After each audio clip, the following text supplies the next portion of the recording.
Okay, so let's get down to it and talk about the electronic cigarette ban that was approved in Los Angeles just last week.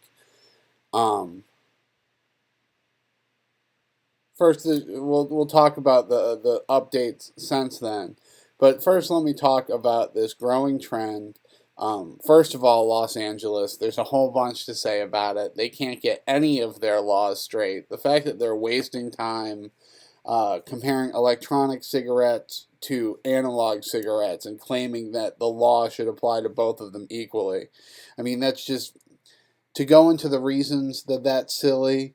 Um, I won't waste your time with today, just because I mean it's there. I get that there are similarities. They both have the word cigarette in their title. Um, they both deliver nicotine, but the difference between a vaporizer and propylene glycol or vegetable glycerin and being vaporized as opposed to actually taking out a flame and lighting some tobacco on fire, the idea that those should be classified as the same thing, just common sense says no. And well, if you've ever been to LA or spent significant time in LA or God forbid lived there, you know that common sense isn't one of the biggest virtues of the government there.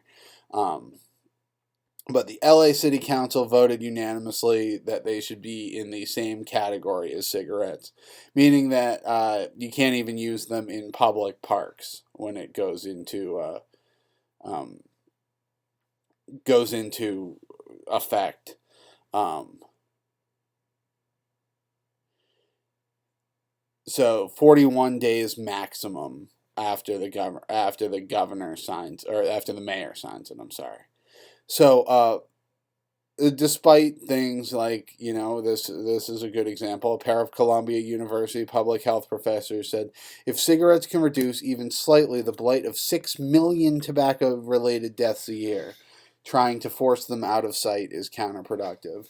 And to mention that if, yeah, there are some stories of some people are bothered by secondhand vape smoke, and that's usually when something is blown right in their face. But let's talk about in a park.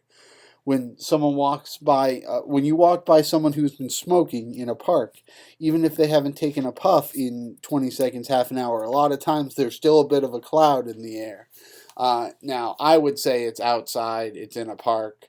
So long as you're being respectful, I would say go for it. But uh, the point is, vapor 2 seconds after it's out of your mouth, it's completely undetectable. You can't smell it. It doesn't get on your clothes. It's just not the same thing. So we'll talk a little bit about the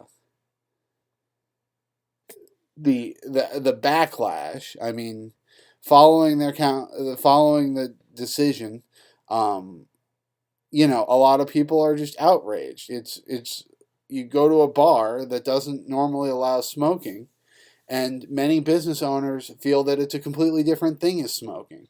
Um, with very few, even talking about stories you've heard, with very few exceptions, very few people are offended by having electronic cigarettes used around them. Um, there's even talk about starting a referendum so that people can actually speak on this, rather than a city council that is so